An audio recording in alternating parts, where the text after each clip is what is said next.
Hello guys, how you doing? It's me, JaackMaate. I'm here yet again with this man, Nozza. How you doing? You've got a, let me just do that, make you look beautiful. Thanks, man. There you go, how you been? Yeah, man, good. Yeah? By yourself? Not too bad. Just keep on keeping on, man. Keep on. Rock on, dude. One of them. That's cringy already. And we're here with the man, the myth, the legend himself, Mr. Jimmy Conrad. How Hi. you doing, sir? I'm good. How are you? Very good. Very Thank good. you. Thank you for having me. Pleasure to meet you. It is. It is a Never pleasure. crossed paths before. That's the funny thing about social media. Yeah. YouTube is. You can be in the same line of work, but just never. Ever. I feel like I know you already because I watch a lot of your videos. Oh, okay, thank you very much. It's like when people come up to you on the street. I'm sure there's already like this really familiar feeling. So I feel familiar with you. Is that awkward? No. Cringy? Did I go cringe? You guys started the cringe with the little. No, but I feel like with me, like, because I watched some of Jack's videos, I thought when I met him, he wasn't that guy. He was what? Because I'm quite different. Yeah. Well, I'm quite, back in the day when you met me, Yeah, you were I was a more- lot different. I was a bit silly with some of the things I said. I was a bit vicious. Yeah. I regret it. But I would say any YouTuber is slightly lying if they're not saying like it's not an act. Yeah, There's yeah. a bit of a performance once the camera comes on. Totally. although, I genuinely, you come across as literally the nicest guy ever. And we've got a few, we've got a few mutual friends who have met you, and they back it up. Wow. They back it up. How much? That's pure rumor and speculation, by the way. Because I I have a really really massive. No. yeah. I have a tough guy defender image to maintain. So, Right. yeah, Okay. yeah. You're not. You're too. You know? How much of the Jimmy Conrad that we see on YouTube is real? Yeah, I'd say a good portion of it. I mean, there's times where I know I have to take an opinion, right? So when I'm in the news game or if I'm talking about something topical in the football world, I can't just tell you what happened and then go to the next story. Yeah. You're coming to me for an opinion. So Yeah. I have to come up with something. I have to craft not only an opinion, but the style that I want to convey it. Yeah. You know, do I go in character? Do I, you know, how ridiculous do I want to make this ultimately? So I enjoy getting into character. It allows you to kind of maybe say some things you wouldn't say otherwise if it was just you. Yeah, definitely. So there's a lot of vehicles, I think, to have fun. And if anybody calls you out, now I'm probably giving away my secret. You're like, yeah, I'm in character. You know, I'm just playing around. You know, you kind of have this out. You always want to give yourself a little bit of an out. Yeah, if you're gonna take a big swing at somebody. You're like an evil twin. You're like, oh, it's the twin. Yeah. It's like the Bart Simpson who's up in the loft eating the fish heads. Yeah. You like that reference, didn't you? Your face is lit up. You love the Simpsons. Yeah. So just tell us a bit about you. Who are you? What do you do? How do you get to be in this chair right now with JaackMaate? You've made it. Yeah. I feel like I have made it in some capacity. It's a massive step This is down. a nice set and everything. It's green. It's very today. It's the only room we could get. It's the green room. Yeah, I Couldn't appreciate get a that. studio. I appreciate that. So, you know, I have a career, a little engine that could, ultimately. When I grew up playing, I grew up in LA, Southern California, so a lot of kids are playing. There's a lot of Latin influence. We're very close to Mexico, so we had a lot of coaches that had that philosophy and point of view, and so a lot of possession-based stuff. And I had some great coaches. I was thankful for that. I came out of high school, and the way we get to become professionals is go through university or college. Right. Over here, obviously, there's youth academies. No youth academies existed when I was growing up. Right. So I should just say as well, it might be obvious, but because obviously an American man here, but we're on about soccer. We're not. It's not American football. We are talking soccer. I'm not big enough to play American, like proper American football. So it was hard. You know, I mean, my parents didn't play. There's, you know, people don't really understand the game. You know, the American football players like looked down at you in high school, and it was. But you kind of bonded with the other guys that appreciated the game. But there was nothing to watch on TV until about, I don't know, when I was about 15 or 16, and all they showed were Manchester United games. Right. And I couldn't care for United. Like, all my friends liked Manchester United, and then Newcastle beat them 5-1. And I picked Newcastle from that point on. Yeah. That was my squad. I was like, they smashed them so bad, and my friends couldn't say anything. Like, that's my team. Then they were good. It's been a steady decline being a Newcastle supporter. I think it was 5-0. Was it the David Ginola chip? Yeah. It was 5-0. Was it 5-0? Oh. Yeah, I had the poster on my door. Oh, Did you? Yeah. Is that why you support them? No, I support them. It's mainly, I had a stage where I was flirting with the idea of Man United when I was young. Oh. But So you both could have gone that my way. mum yeah, and could've. my uncle, both Newcastle fans, and I'd go to the games when I was younger, and Shearer signed, and I was like, It's big. Yeah, it's a big deal. So you're actually a glory hunter. I was. Yeah, I mean, in some ways I was. Yeah. But I didn't really know what it meant other than Newcastle absolutely smashed them and my friends were really embarrassed. Right. That's my team. Yeah, I wanted to go back to what you're saying about, obviously soccer's deemed a bit Is it deemed uncool, you think, in America? Or is it... Because now it's Not going to be... anymore. Not anymore. Not but, anymore. But why were you drawn to... Because I imagine that other things like baseball maybe would be more the cooler sports to go to. So why were you drawn towards soccer? Especially at that time as well, because what year did you really like break through into sort of like professional... I was 21 when I signed my first professional contract. Oh, okay. That's fair. That's a bit older than perhaps over here. Yeah, it's because we don't have the youth academy. So I played all 4 years in university. Right. But my grandfather grew up in Denmark. And so he was football crazy. So so is that where you got that little... Yeah, you saw him, like his love for the game was unlike any love I'd seen anybody else have for any other sport in the country. I played baseball and I did all that. I played basketball. I love basketball. But I just kind of got the hook and the fever from him. And when I played, I just kind of had a natural ability for it. I understood the game. I didn't get too crazy. You know, I wasn't the one that was like running people over. I had thought behind it. And I love that every play was different. And you had to adjust accordingly based on where the ball was and who was around you, and like all the spatial stuff is incredible. Isn't that like American football though?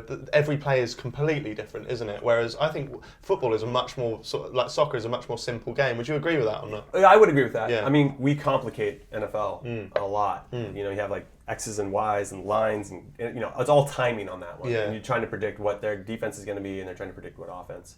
But I never got into American football. I mean, as a fan, I watch it, of course. But But was it because of the way you were built, or is it just because of how you were brought up? Yeah, a little bit. I mean, it never spoke to me the way that soccer does. Okay. Yeah, so, probably just triggered everybody by saying soccer. I feel like I have to say soccer now. You don't have to. You don't have to. We're speaking the same thing. Everybody football. Football's fun. You know footy, don't you? We'll say NFL and then football. Football. Okay. I'm over here. It only makes sense. Yeah, you do our rules, Jimmy. You're here, mate. You're here. What was the defining moment in making that transition from just an American kid playing soccer to shit? This could be my luck. This could be my career now. Well, that's a good question. I think there's a couple layers to that. So to back up one step, I didn't get recruited out of high school. So I had to kind of walk on to prove to the coaches that I could play. So they gave me like a 1-week tryout, essentially. Right. And then from there, we won the national championship. We won the highest thing you can win in college. And there was 5 other seniors, and the other 4 got drafted into MLS. And I didn't. I'm like, all right, sweet. So I had to make a decision there about what I was going to do. My mom's like, if you move back in, you got to pay rent. And I was like, I don't want to pay rent. I just want to like chase this dream. Yeah, I don't want to do life. Come on, Mom. What's your deal, you know? I'm already doing laundry. Isn't that enough? So she agreed to give me 8 months to figure it out, which was, at that time, the length of an MLS season. I was going to say, it's very specific, but yeah. Yeah, length of an MLS season. And I trained for free. I went and slept on floors. I tried to train as much as I possibly could. Went down to like the second team of the Galaxy, LA Galaxy. Okay. This kind of affiliate club. Yeah. Ended up signing with them. Is that like Barcelona B sort of thing? Yeah. But not Barcelona B. Yeah, I appreciate Barcelona that. ZZ, double Z. Yeah. But it was good for me because had I gone to Galaxy or gone to the highest level in the States at that time, I wouldn't have played. So I went down to a lower division and played all the time. I had 30 games in 6 months. So if you're watching at home, it's really important to get games. It's one thing to train, and I loved training with the Galaxy because I'm playing with the best guys in the country at the time. And to get to see how they were being professionals was very important for my own development. But I needed to play because you need to make decisions under pressure. Yeah. The training's one kind of pressure, but games are another one where you're judged on your performance. And that'll determine whether you start or great. I spilled on myself. Nervous talking about this. Don't worry about it. I'll pee on myself. So I went down to San Diego and I made $800 a month, and I slept on floors and I ate top ramen, which is these noodles that are like 50 cents to eat. And I trained with the team in the morning. And I trained by myself at night. Like I just trained. I mean, if I'm going to go for it, I always jump in with both feet. Wow. It's really important to jump in with both feet. I mean, it's the only way. If you're going to chase a goal, you have to have that singular focus. And I had it. And then I got called into San Jose Earthquakes. Wanted to sign me. And the salaries at that time were $24,000 a year. So they took complete advantage of the American players. So I made $24,000. I think you could actually manage a McDonald's and make more. Wow. And so it was hard. The best part about this whole story was our players' union ended up publishing all the salaries to put pressure on the league because it's kind of embarrassing, the numbers. Because am I right in thinking that San Jose, they were MLS. They were in MLS. Okay. So they were at the top. So $24,000 as an American player. Yeah, so that's it was $800. I remember my check. $800.14 every 2 weeks. So, but the thing is, when you go out with your friends, they all think you're a professional athlete. Yeah. Like, yeah, beer's on this guy. He's got him. You're like, no, I don't have anything. Yeah. Damn, I did it again. Holy. Look, I'm really excited talker. Listen, I've got a lot of issues. That's the trailer. This is just one of them. So Tease on this guy. yeah. I just like never wanted to buy beers, and dude, like they just thought I was cheap. Yeah. I'm like, I'm not cheap by trade. I just don't have any money, man. Yeah. But there was this perception of professional athletes. So you have all this stuff, big houses, big cars, gold chains, whatever. You know, rap videos, big booty hoes at your house, pools. You know, all kinds of shit that you don't have. I want to call this video "Big Booty Hoes" with Jimmy Conrad. And you just, I sleep in a very modest thing. I share a place with another teammate, and we're scraping by, but we're chasing our dream. And I wouldn't trade that time for anything, because you only played because you love the game. You didn't play for fame. You didn't play for money. You didn't play for anything other than, I just want to be the best that I can be at this sport. Do you think your career would have went?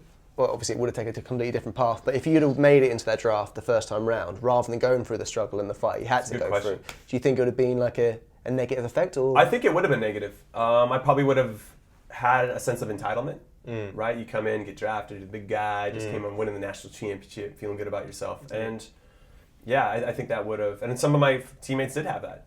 They didn't feel like they had to work for it as much. And so I think the benefit of what you're asking and what I went through was that when tough times did hit me later on in my career, I knew how to fight out of it. Whereas some of the other guys that did get drafted, and all of a sudden they have a coach that doesn't really like them, or doesn't want to play them anymore, they just didn't know how to handle it. And then all of a sudden they'd fall out of the league and never see them anymore. But because I had that experience of being told I wasn't good enough a few times. When you got told later on. Yeah, later on I was like, well, who are you to tell me I'm not good enough? I'm just going to keep. And then all of a sudden I kept getting better at my trade. And then I made an all-star team, got called in the national team, played in the World Cup, was captain of the team. That is unreal. It's just like it's almost like we're talking about somebody else at this point. Yeah, I can imagine. That is absolutely Rocky. That is absolutely unreal. But I was a late bloomer, so like the chance to come over here after the World Cup, I was 29, and did you ever have a chance to play them? I did, yes. Southampton and Sunderland were interested. Were willing to pay my transfer fee, but I couldn't get my work permit. Right. It's really difficult for Americans. Right. And would you have gone like that? Yeah, I would have gone a heartbeat. Who was in this? Maybe not Sunderland. Yeah, no. Yeah. But Southampton. Who was playing? I can't even remember at the time. That can't be. It wasn't not Letizia time, was it? Oh, that no, I'm not that old. That would have been amazing. He played. He was Kevin quite old. Phillips.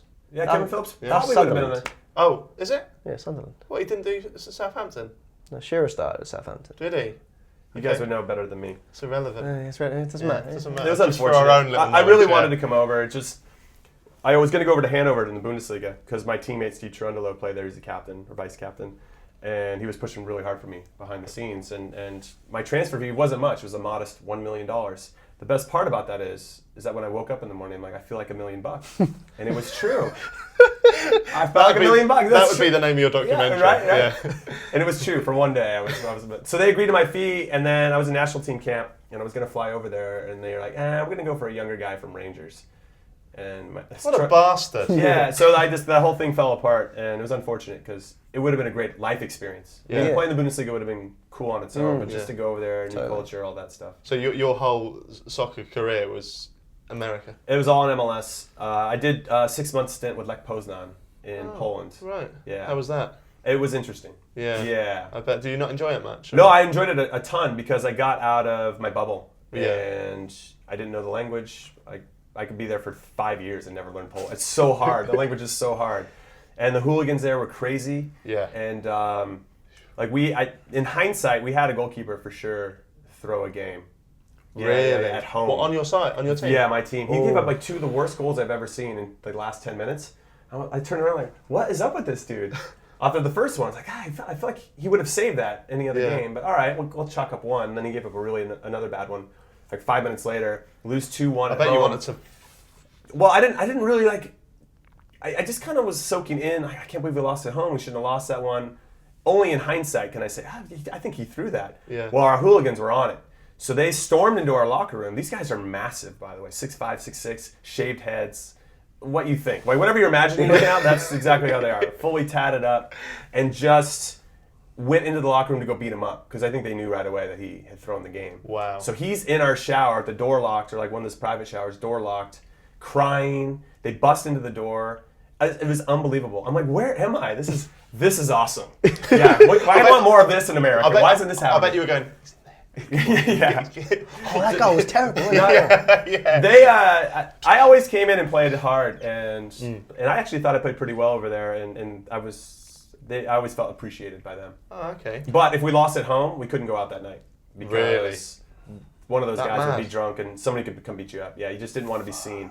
But if you won at home, like everything's free, food, drinks, whatever you want. Oh, so that was a cool contrast for me because coming from California, there's no team, there was no league when I was growing up. You just never got to witness something like that. It was a cool experience. Yeah. Out of all like the sort of smaller European countries, that would seem like one of the coolest ones to play in Poland. 'Cause they do take it. There's that element of like it's so fierce. I can only picture that being terrifying, but I guess like at the time I was a little nervous because of how they were coming in. Yeah. You know, their body language was, we're gonna kill this guy, and I kind of felt the same way. Like those are 2 bad goals. You know, what's he doing? You know, but obviously I didn't want him to get hurt. Yeah. Once he started crying like a little baby, which is fine. I probably would have done the same thing. Just like, dude, don't hurt me. They just roughed him up a little bit. Like nobody threw any punches, but they wouldn't let him go. They let him stay there. Get him swirly. Yeah, just more verbal abuse, I'd say. Do you remember the moment you were called? Well, of course you do. It's probably the biggest moment of your career, but the moment you got the phone call to say you've been picked for the national team. Is that similar to how it happens over here, where players literally get a phone call, or do you have a meeting? Or No. It's very similar. What we have in America, which is very unique, is we have a January camp. So every January for 3 weeks, basically all of our domestic players, because there's no MLS going at the time, so all the domestic players come in and we get evaluated. And that was a big camp for me because if you think about a player that's trying to bust in, more often than not, you're only called in for World Cup qualifiers or some qualifying thing. The coach is worried about preparing for the game. He's not worrying about scouting his next player and how he fits into the national team. And for me going, okay, I got 3 weeks. I got to win these coaches over in a lot of different ways. That's a lot of time to do that and to maybe outshine another player you're competing against. But if you're with the national team for 7 days, or let's say 6 for 2 World Cup qualifiers, the coach isn't looking at you that way. He's just trying to prepare the team and the best team that he can. So it's different. So that was very important for me. I don't know if I had or would have been able to break in any other country. And so when I got called in, it was only because another player in the January window had gone to go over to Europe to try out in Denmark or Norway or whatever, and that's why I got called in. I wasn't even like first dibs. I got the sloppy seconds. Oh, wow. But I was going to make the most of those sloppy seconds. Yeah. Yes. It seems like a running theme with your life. Yes. So like, Yes, it is. you're not necessarily like top dog, but That's you fight. I'll work my way to top dog. That's admirable. And we root for the underdog here in England, and you very much seem like that. Thank you. What's a World Cup like, Jimmy? Talk to me about that whole process. Is it literally, because it's such a short period of time, a month? Is it literally work, football, or can you go out? Can you do things? Can you see things? That's a good question. It's more than a month because that's the tournament. You get that pre-season or that pre-tournament camp, Right. which is like the hardest camp ever. Right, so okay. 3 or 4 weeks, you're just killing yourself. So So where was it? Where was the? it was in Germany, Okay. 2006. Right. So when I got that call, they announced it on our big like ESPN Sports Center. All the guys' names. I didn't even know until then.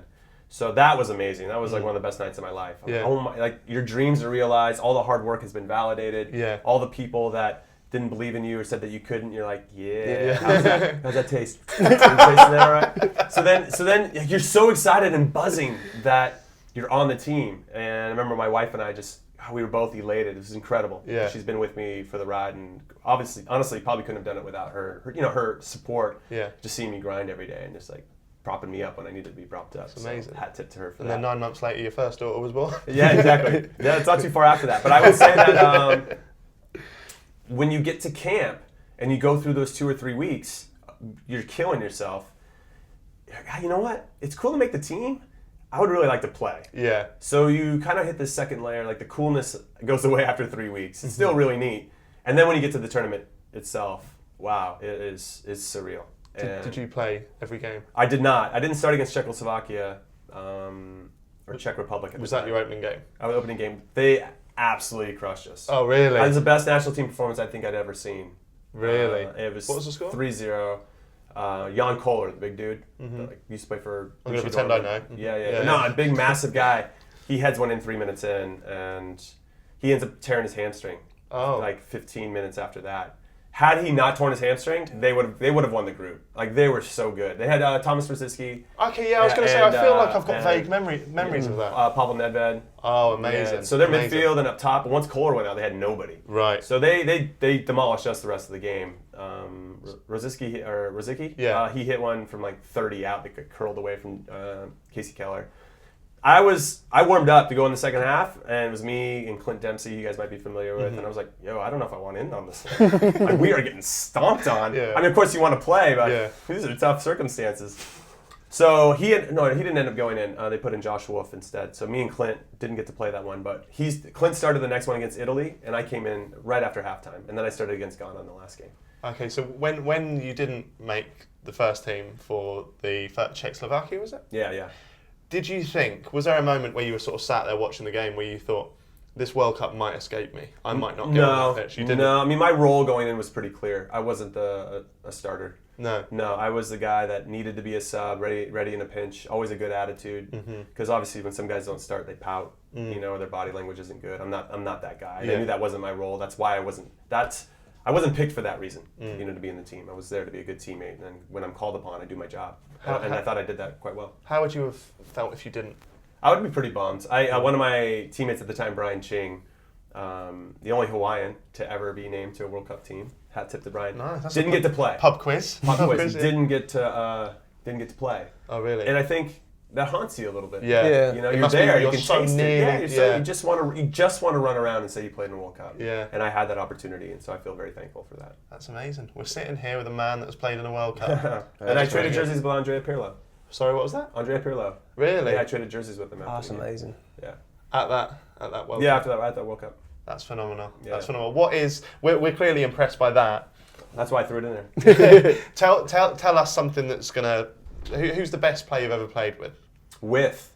Or against? We'll go with first. Yeah.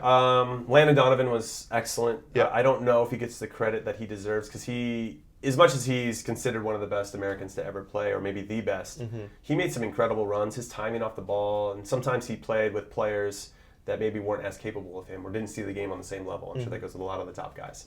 And had he done that and played with other guys that were closer to his level, I think he would have had more of an impact. Now, the knock on him is that he didn't stick around in Europe and do his thing and all that, but the guy loves being near his family, and you can't knock him for that. Yeah. So he came back and had a lot of success here, and so I really loved playing with him. Claudio Reyna was very class. John O'Brien played at Ajax for a long time. You could play those guys into any situation and ball to them, they can handle it. No problem. So that was really cool to see that level. Yeah. And then I had the chance to play against Real Madrid at the Bernabeu. So I played against Brazilian Ronaldo, Raul, Zidane, Beckham, Roberto Carlos. I traded jerseys with Beckham after that game.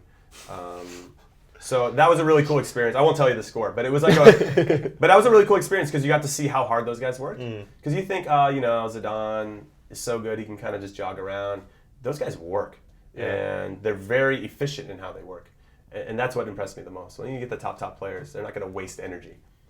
That's amazing. I wanted to basically go from that. Obviously, you traded jerseys with Pirlo. Obviously, now a lot of the legends retire. Well, not retire, but they go to the US to play out their life. All of us. Legends. I'm a self-legend. To play over in the US in their final years. And do you see it as, because obviously it's amazing for them to go over there and people see them play in their twilight years in their career. But do you see it kind of as slightly detrimental towards the leagues? Yes, there is a stigma attached to MLS. It doesn't help when we bring Steven Gerrard over at 35 or 36. Yeah. I thought the Beckham signing in particular was important for the growth of our league because he came over and was like, why are the players being treated like this? So a lot of behind the scenes stuff. He's like, this is not okay. And I'm like, yeah, sure, Mr. Beckham, whatever you want. In what sure, respect? Mr. Beckham, whatever you want. How we traveled, because we travel just coach. You just wear team polo, and you have these old grannies going, "Are you guys a band? What college are you guys?" And you're like, "Oh my God, I don't want to ever be identified ever again." Yeah. So it's just little things like that were embarrassing. That we just need to do. It's okay at the beginning as the league formed, right? But as we graduated and evolved, we needed to get past that. You've worked hard enough to be that. You want to feel it's not like a professional. Yeah. And because Pirlo, when he went over there, he kind of took the piss. He was considering where he went from. Is to that there. the clip of Pirlo defending the the corner? is just like. He just like. He just gave a ball away last week where he tried to act like he got fouled, and the guy just stripped the ball from him and went in and scored, and NYCFC lost. Yeah. So I mean, he probably wasn't the best signing. I love him. He's like my Lord. He's my Lord and Savior. Yeah. You know, but he's not a right fit for the league because you have to work. Even Thierry Henry came out and said, if you think this league's easy, then come over here and try it. Yeah. Wow. It's not. I mean, the travel gets you because one day you can be playing in Dallas where it's super hot and the surface is a little different or a little more spongy. Yeah. Then you're going to go up to, let's say, Seattle and you're playing on this really nice turf, but it's still turf and the climate's different. And but you're driving, or not driving, you go 3,000 miles here and the jet lag and time change. Like it's just not like it is here. Yeah, it's like going to Russia to play a Europa League. None of the teams do well there because it's hard. Yeah. And that's how it is there. And I think that's why our league has that parity a little bit. A lot of people sort of claim that they're going over there for the sun, just for an easy sort of life. And it, as you said, it does belittle the league a little bit. But then you have players like Giovinco who's gone over there and smashed it. He's been excellent. Yeah, and he's really boosted it. And I'll be, I want to give a hat tip to David Villa too, who's come over and that guy works his tail off. Back in the national team, isn't he? Which is incredible. Fair play. And that validates the league a little bit more, the fact that he's getting that notoriety. Which is why I want Italy to call Giovinco back because, again, that would continue to validate. Some of his goals. He's an excellent player. Do you think this could go either way? You know the Chinese Super League, and they're kind of like just throwing ridiculous money. Sure. Like, so that league's a little bit of a joke. Well, a massive joke. Ultimately. Yeah. Do you think that then means that players that do go that prefer America over China, will that validate the league a little bit more because they're not taking the big money for China? Sure. They're heading over there. I think it just depends on the age. Does it hinder the league? Yeah, it's the age. Because they're not Chinese aren't buying the old players. They're buying Oscar prime. and, Yeah. Whereas it's more like players like Gerrard and Lampard went over there. What do you think needs to be done to get the younger, more prime time? It's going to take a while, I think, for that to happen. We really just need to focus on developing our own players, frankly. You know, Christian Pulisic, I know he's playing at Borussia Dortmund right now, but that's a sign of where we need to be, you know? And I think part of the problem for Americans is that we have the best sports league in every other sport. Well, at least we think we do. So we have NFL, NBA, NHL, and baseball. Either those sports are unique to our country, or they're just the best. You know, I mean, NBA is the best league in the world for basketball. So we're used to that kind of mindset. So MLS is fighting a couple stigmas there. Well, why you guys aren't the best league in the world, right? So we have that going on, and then we have to compete with all the other global leagues that are happening, the Premier League and La Liga. Well, people are like, well, those are the best teams in the world. Why? You know, there's so much going on that if we start to create our own players, whether we sell, sold Eric Palmer Brown from my former club, Kansas City, to Manchester City. Okay. So he's leaving on a free, which is going to piss off Kansas City people, but he's a young defender. He started for our U20 teams, captained the U20s. If he goes over and does well, I mean, that's great. And I think what we need to be okay with is that every league's a selling league, right? If Cristiano Ronaldo can get sold from Manchester United to Real Madrid, anybody can get sold at any time. Right? That's just how it works. Yeah. Zidane can go from Juventus to Real Madrid, whatever. Yeah. Even though Real Madrid's always at the end of this. But once we get more comfortable with that and start to develop our own players and not have to rely on signing big names, then we're going to be fine. But it's just, I hate saying it because everybody's like, oh, you know, soccer is the sport of the future since 1972 in the States. But we just need the infrastructure needs to kind of evolve. Is that infrastructure there for the female leagues? It's starting to happen. They just announced a youth development academy for the women. Yeah. And the NWSL is a good league. It's and I'm glad it exists because I have a lot of friends on the national team there, the female women's national team. But in the world rankings, because that will be for the women's football. Yeah, we're doing well. I mean, we won the last World Cup, which is great. Yeah. But they've dropped off a little bit. They didn't do well in the Olympics following that, and that's great. I'm glad other countries are catching up. It's going to force us to get even better. Yeah, we definitely need to catch up on that because the World Cup, the England team is way better. The Lionesses? Yeah, so good. So much better than our team in terms of heart and stuff. Oh, yeah. I want to quickly go back to when you said you played against Ronaldo and things like that. When you play on the same pitch as those guys, do you keep your professional head on in terms of, okay, we're all equal for these 90 minutes, or is it just impossible? Do you just see those guys? Are they intimidating? Oh, of course, they're intimidating. You've seen them play on TV for so long, and you've seen their highlights, and this is probably pre-YouTube, so you're not like watching them incessantly. Yeah. What ends up happening in those games is you just try to break them down the same way I would for any opponent. He likes to go this way. This is his tendencies. This is how I can break him down. This is how I'll probably frustrate him. You know, when let's say Zidane gets the ball, he likes to run into these spaces. Or if Beckham gets the ball, he likes to, you know, maybe peel off and hit it up over the top. So you just kind of figure out those tendencies. Now, about that game in particular, it was a mess to get our team together because Real Madrid has a preseason game like a week before their official kickoff for La Liga. Right. And that fell through. Whoever their opponent was fell through. So they called up MLS and it's like, hey, you want to throw together a team? 3 days before the game. And MLS was like, yeah, we'll scramble everybody. So it was basically an all-star team. We met in Chicago Sunday night. We took a red eye to Madrid. So we get there Monday. We go right to the stadium to train. We're all jet lagged. And then we play the Galacticos on Tuesday night. So, I mean, we got crushed. But... And honestly, I'll say this. If we had trained for a week, we're still going to get crushed. But at least we would have been a little bit more compact and organized, a little bit harder to break down. Yeah. So taking all of that into consideration, it was a little bit harder to prepare. Right. The way that I normally would if I was facing an opponent. But yeah, when I played against Germany at the Westfalenstadion, against Miroslav Klose and Michael Ballack and all those guys, and that time we had more time to prepare. And you try to don't worry about the names, just what are their tendencies and. You know, you just make simple decisions when you see it. Like, so this play happens, this is what I'm going to do. And you kind of really try to break it down simply so you don't get caught up in the moment. I mean, you're saying Raul, you know, Ronaldo. When I was younger, I played against Dion Dublin's son. Oh, yeah. How was that? Elbowed me in the face, chipped my tooth. Oh, wow. But we didn't win. What a bastard. But yeah, I remember feeling But if you'd have had more time to prepare... His dad's going to present home under hammers one day. But yeah, he's got the... You still have a chipped tooth? The tooth. Yeah, they're still there. Dion Dublin's son. That's a good story. Yeah. What about Luke Chadwick? I won Luke Chadwick. He used to play for my village. I used to play for when he won play. I won that award. You're telling Jimmy's if you're impressing him. Like, I used to play. This guy's good. This place again. Yeah, Chadwick was good. He wasn't the best looking kid, but he had like some juice. You're too nice, Jimmy. Managers Player of the Year, Chadwick and Norris. So Chadwick had some juice. Like, he was shifty. He played in the Champions League final, didn't he? Stop trying to be nice. No. Well, I'm trying to compensate for calling him not very good looking. Which is true. He's interesting looking. He's all right now. He's grown into his head. Yeah, I saw him the other day. At cinema. What's he doing? What is Luke Chadwick doing? Is he still playing? Plays for Cambridge United. Does he? Still plays. And he says he said playing for Cambridge United, he feels more for that than he did play for Man United. So probably don't, Luke. What? Bit of a stretch. But, wasn't he in the... Is that what he said at the press conference? I feel like that's what you have to say. Yeah. You said that you got, was it Beckham shirt? I did.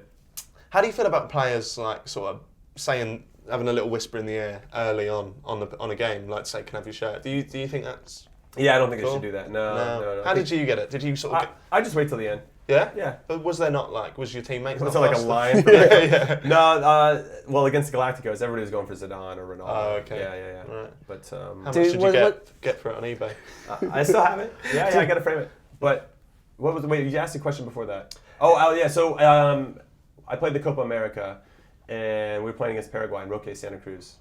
So I like to go against, or switch jerseys with the guy that I played against, right? I mean, I'm like, why would I go get the other center back? I don't even run up against him on the field. So when I asked Roque after the game, he's like, oh, your other forward, Taylor Twellman, asked. I'm like, what? When? Why would he do that? You know, because Roque was a star player, but for him to put that note, it just seems weird. So had he asked, or did he want the jersey of the other guy? If that makes sense. No. Roque probably didn't know who Taylor was, but Taylor, or maybe he did, but Taylor got into him early. So for me, a friendly's one thing, but the Copa America is a big deal. That's the Euros here. So for him to do that early in the game, I guess I was just kind of bitter because he got to him first. But I also he shouldn't be doing that. Did you have a little word? I didn't say anything to him. No.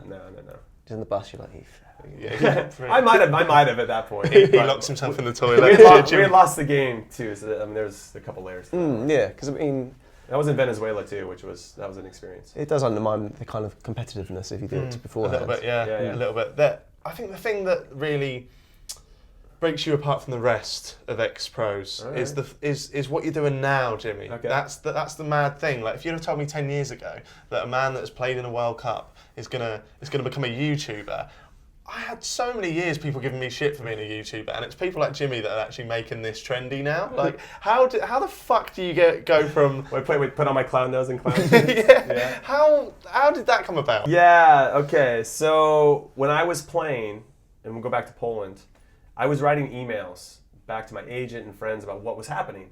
Now, this is the time when there was internet cafes and dial-up. And it would take me 20 minutes to write one email. But I had no other contact to my family back home, maybe the odd call here and there.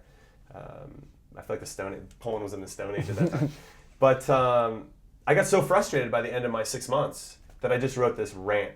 Like, to hell with this place. This place is ass backwards. I don't know what's going on with these people. Like, I was just ready to come home. Yeah. And it was really funny. And so my agent, unbeknownst to me, started pitching it around to ESPN and Sports Illustrated, and Sports Illustrated picked it up. I'm like, hey, you want to be a columnist for us? So I started to write, maybe it was a weekly column to start, kind of a inside looking out perspective. More stream of consciousness. I did Q&A stuff with my teammates. You know, I'd ask them, like, are you jealous of me in the shower? They weren't. It's Conrad curse.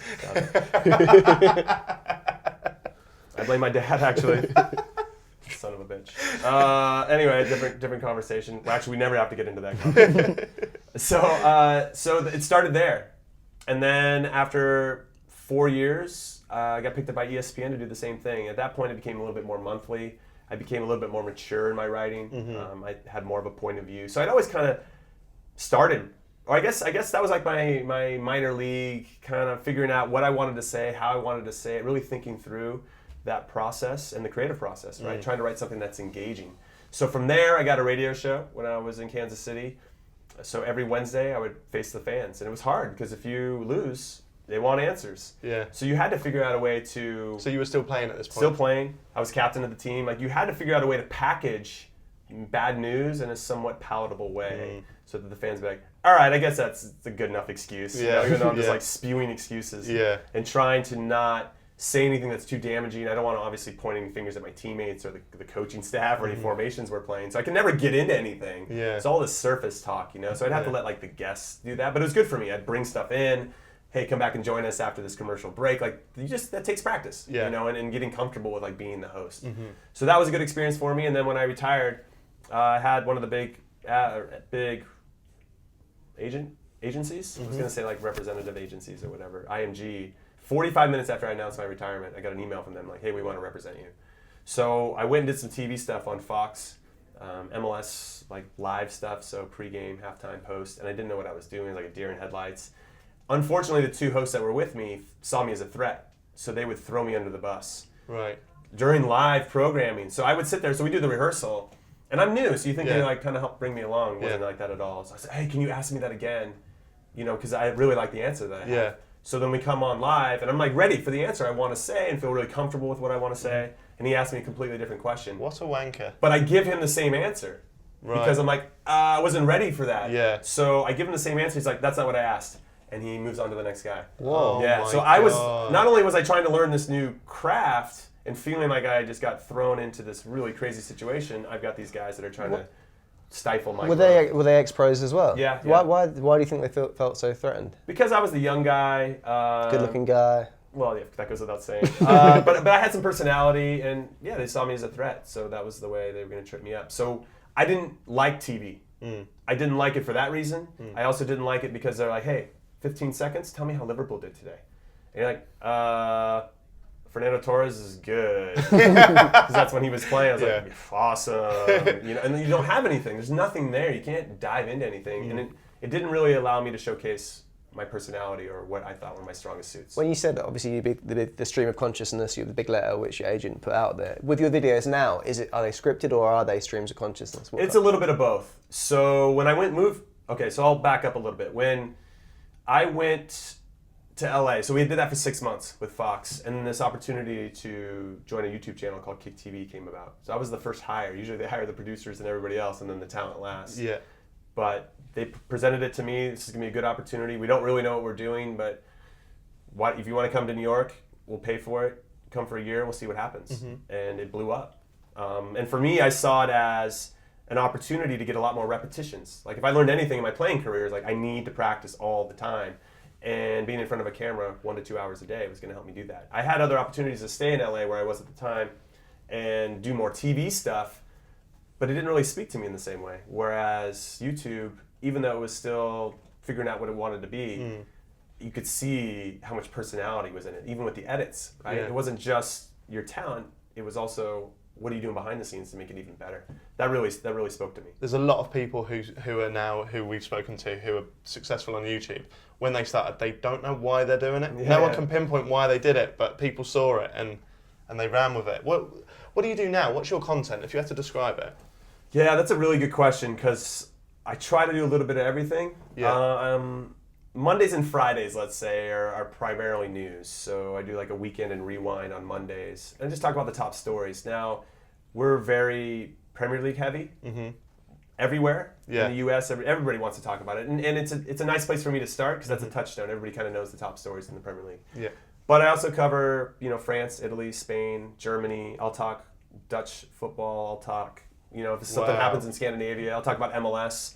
Liga MX in Mexico, South America. I talk about everything. I wouldn't have a clue. No, but what's great is that, and this is kind of the ethos of what Kick TV was prior, and I think I was the one that embodied it the most, was let's talk about every league in the world and treat everybody with respect. Everybody's working hard, trying to bust their ass and to do good things and win trophies, right? So why is it only the one that everybody sees, the best marketed league in the world that gets all the love, when there's other people and other teams and players doing some great things too? So I wanted to put that spotlight on everybody. It's a lot of work and it's a lot of research, but it's really rewarding for me to not only for the audience, but for me to be in the know. I feel like I can have a real good conversation with a ton of people from all over the world. You seem like someone who has kept a lot of integrity, because I'm very much... I will just talk about something if I know it's going to get views. I will give my honest opinion about that thing, but very much, like, we were then saying off camera that about the whole drama thing, and you were saying a series in which you coach younger. Yeah, so I do a series called, I guess to finish up on your first question, I do a series called Life Coach. Yeah. And I get a lot of questions about how I became a professional, and I try to point people to my Draw My Life. I did a Draw My Life that's really resonated with people, so I try to go there first. And if they want to ask questions on top of that, then I'm willing to do so. And a lot of it is just, a lot of the same stuff we're talking about now, and it just doesn't get anywhere near the views. And it's hard as a creator because you want people to see your stuff. And I feel like if I, take the piss on Arsenal or whatever, it's going to get 3 times as many views because people want to hear another opinion that either is the same as their own or to come bitch at me about how I'm wrong about everything. Like, it's just one or the other. Yeah. But when I try to do some meaningful content, So frustrating. Well, it is, but then you also know that for maybe the 10 or 15 people that it really has an impact for, it's like, well, that is worth it, So it's like this, So I try to have a balance, and I've also opened up to FIFA content. Okay. So I did a lot of stuff with EA, Right. and I knew that if I'm going to work with EA, and I don't have FIFA content on my channel, that's just going to be weird. Like they're going to say, hey, we'll help point people back to your channel and help build your audience. I'm like, oh, okay, great, I got to do something. Yeah. So I tried the Ultimate Team thing. I'm not as savvy there as some of the other people, and I just did a career mode. I could feel like I could talk a little bit as a coach. Yeah. I could talk a little bit as a former player and kind of give you some insight there. Ultimately, it evolved into me being 3 characters. It's all over the shop. It's awesome. I have a great editor. He knows, we're on the same page about, how things should look. Yeah. And it's hilarious. So if you guys are into career mode or What's just it FIFA, called? I have just, it's just, I did Atletico Madrid for my first season. I moved to Arsenal. I really love the Atletis series, though it started off a little slow because we were trying to figure out what we wanted it to become. But by the end, people watch it like they watch a television series. I'll link it down below. Yeah, you should check it out. So we can wait till FIFA 18 comes out. We'll start a whole new thing. Nice. Maybe we'll do some flashbacks. But I love being characters. It's amazing. What do you mean when you say characters? So when I first signed up, I don't know if you played career mode on FIFA before, but you know when you're a manager, first name, last name. Well, my nickname is Conradinho. So I wrote Conrad in on the first name and Inho on the second name. Okay. And so I just became manager Inho. And so this guy that I picked, he has like a big mole right here. So I just started hammering him about his mole. And then as I started to kind of get into character for manager Inho, I wanted to get mad and upset sometimes. So I became, basically stole Diego Simeone's look, the manager of Atleti. Okay. So I wear all black, slick my hair back, and I draw a mole in right here. And I call myself Mino. So I'm Mino, and I just tear into everybody. God, this guy sucks. Piece of shit. I'm going to sell him. Everything's just anger. And then it became I have these contrasting things. So I got to think of something else to kind of how do I balance this out? I've got 2 personalities. Yeah. So I came up with Therapino. So this is like another guy who's got a pipe and glasses, and he's like, you know. So I created all these things, and I'll credit to my fans because they came up with the Therapino nickname, which is amazing. That's amazing. Yeah, that is amazing. Very original. Huh? Yeah, I've not heard of anything like that before. Yeah, it's ridiculous. Yeah, it's good. But going quickly back to the integrity versus popularity thing, we did a video, didn't we? And I have mentioned this on the podcast before, so apologies on this, but we did a video against drink driving in Christmas time. Did a video for Newcastle City Council, and it was to obviously raise awareness against drink driving. And we put so much effort into that video. We wrote a song. This was before all the shitty diss track stuff. We shot the video. Tom owns a production company, so you shot that, made it look beautiful. Well done, it had a very, very strong message, and we loved it. And we whacked it up, and it got bombed on views. Yeah. And then a week later, I was in a hotel room with one of my friends, and there was another guy who we knew staying across the hall, and I didn't even think about it. I was just like, okay, I'm going to set this camera up, and when he comes in, we'll pretend we're in bed together and catch his reaction. Was in on it? He was in on it. It was faked. Yeah, it was faked. And he came in, and I always forget it was faked. It's weird, isn't it? But he came in and he gave this reaction like, oh, what are you doing? And 300,000 hits on my second channel. And I just, from that point on, I was just like, yeah, what are we doing? Yeah. What is this about? This is insane. What are we trying to make? Yeah. What are we trying to say? I always think about who are those people that actively enjoy that kind of content though. Like, but I think everyone is, because I will be on YouTube and I'll be watching some great content, and then a little thing will come up on the side of Jake Paul saying, I've just bought 100 dogs, and I'm like, there's no way he would have bought 100 dogs, but I need to see if he's bought 100 dogs. I'll say this though, in defense of the integrity pieces, sometimes the right people watch that one. Yeah. If that makes any sense. Yeah. So they're like, hey, we know that this was made with love. We know a lot of effort went into this. These are guys that we want to work with moving forward. So I get a lot of that for some of my stuff. People will reference these videos like, oh, wow, well, somebody watched it, and actually somebody of note or somebody of influence or power. Power might not be the right word. But somebody that can like, so that there's that. It seems like a long play, you know, but I like having those because how I butter my bread is by working with brands. And so they need to see a full palette of what I'm capable of. Sure. And they need to know that I'm not just this clown that's running his mouth the whole time, but also that I've got some real meat to what I'm saying, that I'm a real person with feelings, and I've gone through stuff, and I've been depressed, and I've had success, and I've had failures, and I've still fought through and trying to make the best of it. So what would you do if a brand, say a paint brand, you always go paint. because I'm looking at a lilac wall there. Is it lilac or is that grey? It doesn't matter. It needs paint. So I think that's why. Think what's a lesser brand?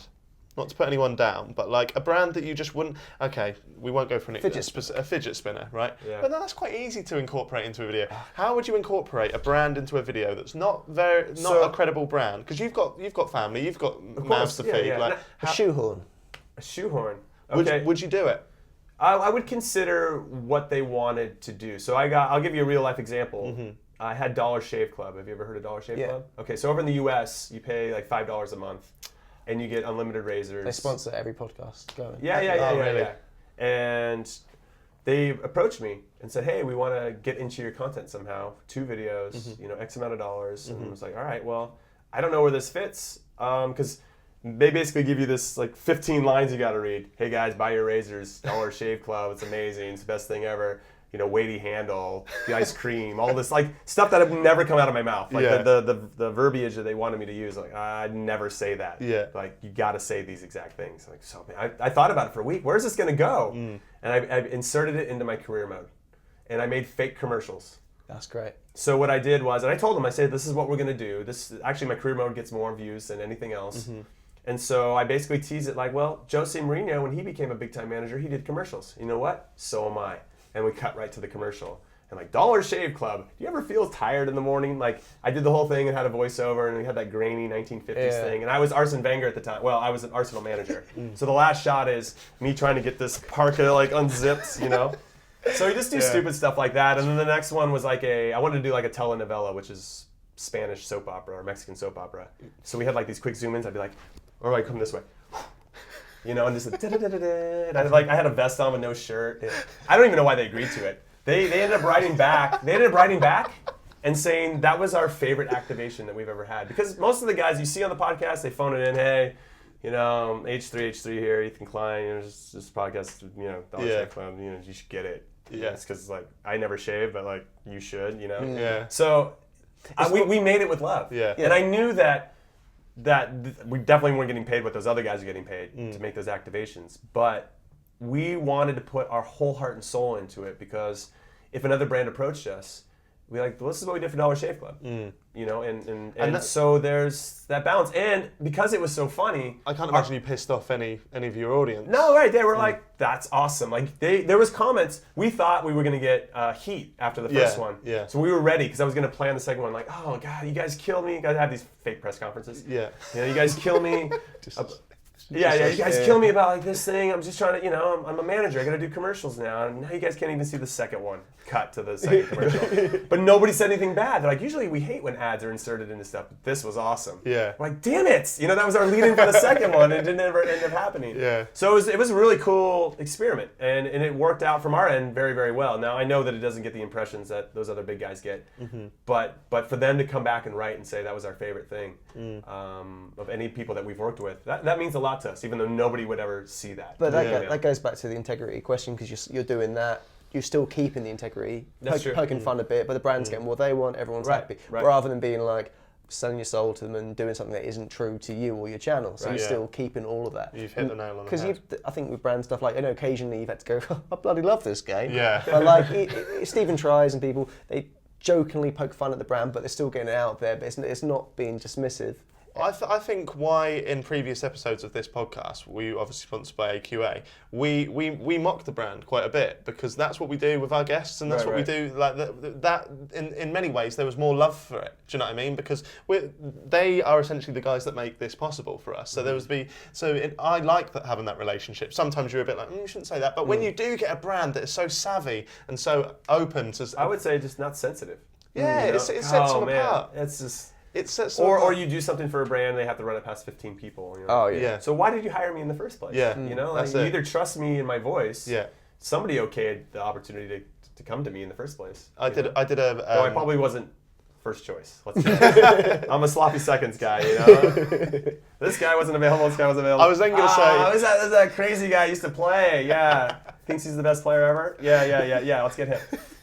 I did a video once for a popcorn brand, and they were sounds like, amazing. Yeah, and they were the guys that were the most relaxed about it, and it was a great fee. I couldn't turn it down, and I sent them the script, and I thought they're not gonna go with this. And they went with it, and it was one of the funniest brand integrations I did, because I essentially started the video and was like, this popcorn brand wants me to talk about how great they are. I can't be bothered. I'm not talking about a popcorn brand. They've got all these different flavours, and I'm just not going to mention it. And that's the best way to do it. And then beautiful. And then I got an email saying they were going to pay me that. Guys, you need to check out. And then they still got the advert. And then the flip side, because you've done things in the past which I think you'd openly admit was like, now looking at it, it's like, like I think I edited one of them for a lip sync battle. Oh. Which you would never do now, which is crazy thinking about. Yeah, that's mental. Jason Derulo, you mime into Jason Derulo. So that was an entire video on my main channel of me lip syncing to promote the lip sync battle. One of the shows that I hate now. Hate it. So this is what I mean. It's funny though, and I think the audience should know this, that when you first get started, you're doing it because you love it, right? And then you start to see, hey, this is a potential career. Well, I need to figure out a way to monetize it for this to stay. And so it's funny when your audience turns against you a little bit for trying to do that. But it's fine. I understand where that's coming from. I have that in me too, right? When like your favorite band all of a sudden sells out and like makes the worst record ever. Like you don't want that. You want them to stay pure and raw almost. When you first found them.